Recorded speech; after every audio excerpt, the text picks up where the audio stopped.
It was at this moment that he knew he...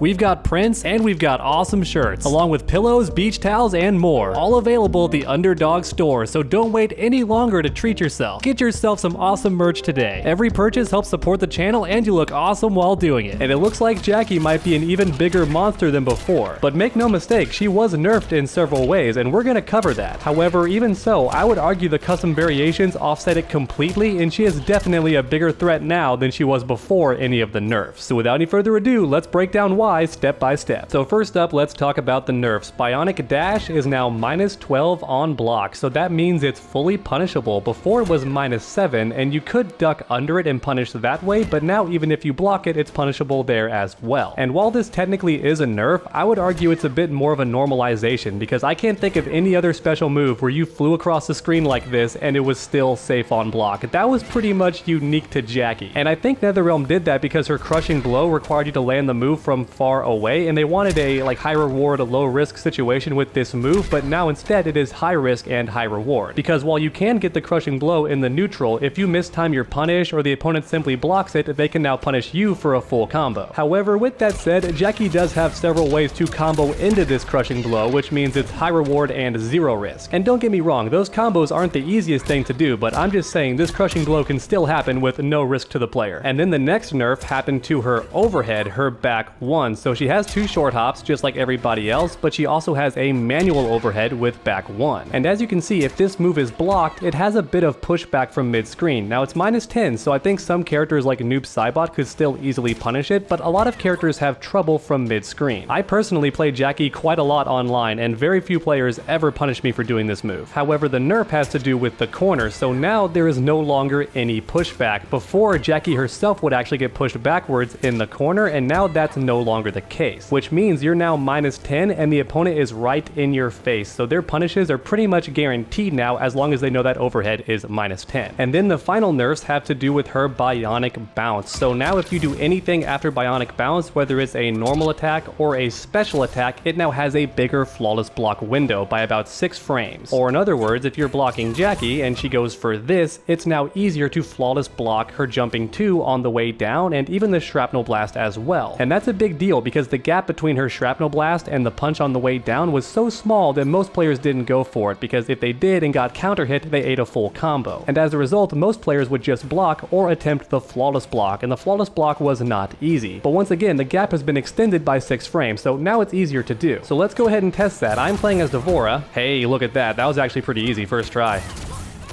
Not that time. Okay, so it's not the easiest thing in the world, but it's not tough either. I just gotta delay it. Boom, look at that. Now, it's still +3 though. The jumping punch is still +3. Can I even punish it? I think I still can, but only if you spend a bar, so you gotta have 1 offensive bar and 1 defensive bar just to punish it. But now let's try and flawless block the shrapnel. Ooh, that's very easy to do, but the thing is she can still hit me.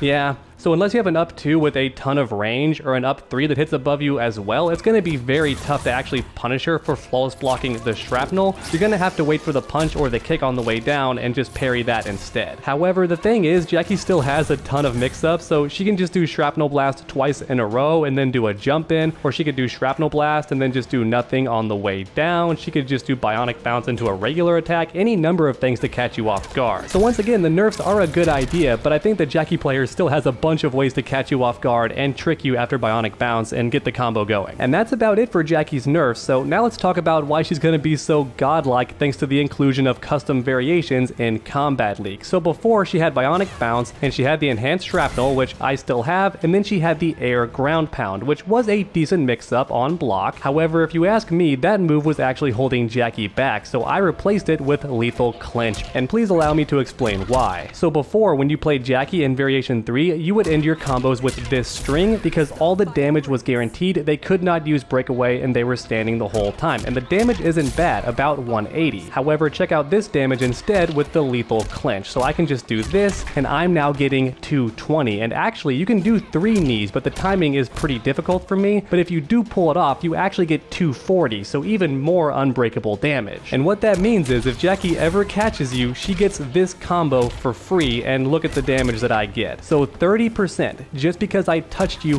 with this. And once again, all of it was unbreakable. You could not escape any of that damage once I touched you. And the damage is pretty similar for anything else, so this conversion right here.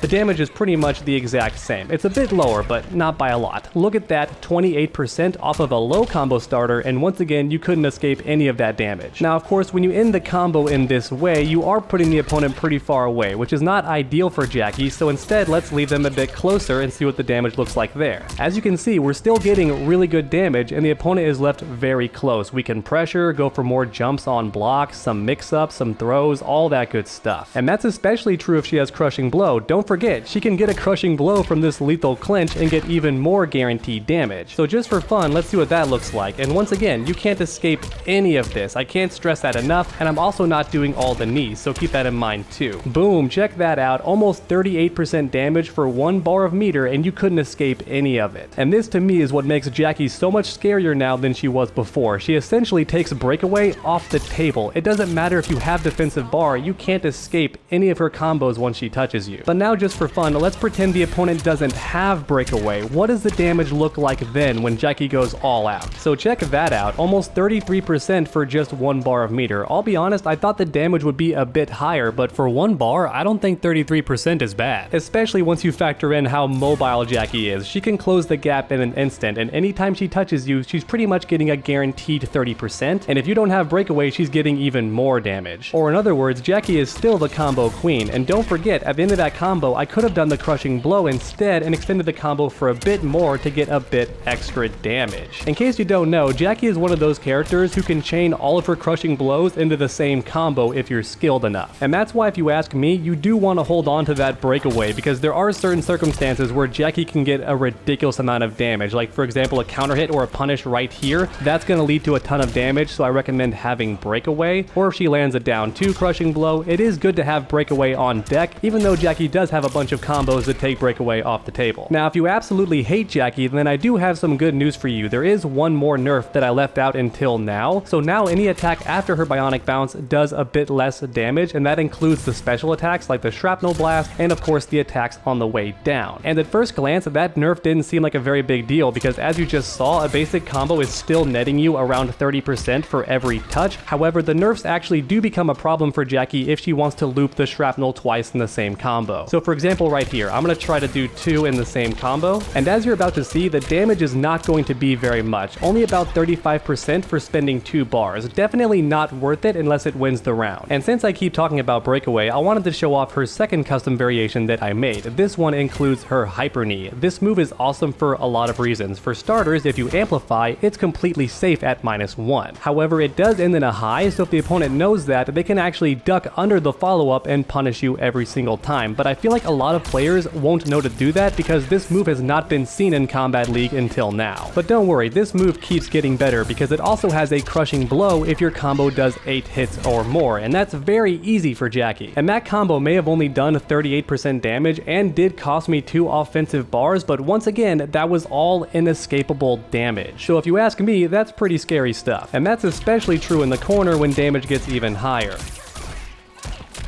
So that was over 40% for 1 bar, and then if you do want to burn both bars, you're getting around 43%. So really good damage once Jacqui gets you cornered. So once again, you do want to hold on to breakaway for situations like this. If Jacqui corners you, you do not want to eat all that damage. And don't forget, Jacqui has a Crushing Blow if she punishes you or lands a counter hit, so just check out this damage. Oh my god, almost 50% without any meter, and then if you spend a bar, you're getting over 50%. That damage is still ridiculous, they did not touch it. And believe it or not, I'm not finished talking about this move because it also breaks armor, and that's a big deal because her default armor break was kinda crappy, it never worked in most situations, you could not stop the opponent from breaking away, but with Hyper Knee you absolutely can, so I'm gonna tell the opponent to break away fast, and let's see if I can stop her. Boom, first try. It's honestly really easy. This move is not only fast, but it also has really good range, so it's great for stopping the opponent from using their breakaway. So what makes this variation so scary is that if I land any crushing blow, of course you're going to want to break away, but if you do, look at all this damage I'm going to get, and once you know that, you're not going to want to break away ever again. And if enough players start using this move, then it's going to make them scared to break away against Jacqui in general, because Hyper Knee just does so much damage when it breaks armor. Now for me personally, I can't decide what's better, the Hyper Knee or the lethal clinch, because on the one hand you get guaranteed damage at the end of your combos and the opponent is close, but with Hyper Knee you can punish breakaway for a lot of damage or just end your combos for some decent damage too with that crushing blow. I honestly think both special moves are really good, so let me know in the comments down below which one you think is better. Because that's about it for my Jacqui discussion. As you can see, I think she's more godlike than she was before. At the pro level, I think the nerfs to her air shrapnel is going to be a pretty big deal, but for the average online player, I don't think it'll matter that much. But even if most players do learn the flawless block timing, she still gets some really good guaranteed damage off of every hit confirm. And I think that's still going to make Jacqui a monster to deal with. But let me know your thoughts in the comment section down below, and while you're down there, make sure to leave a like if you enjoyed. It really does help my channel out a ton. And then finish that combo by suplexing that subscribe button. That way you never miss a future video. Make sure to come back next time, and as always, stay underdog.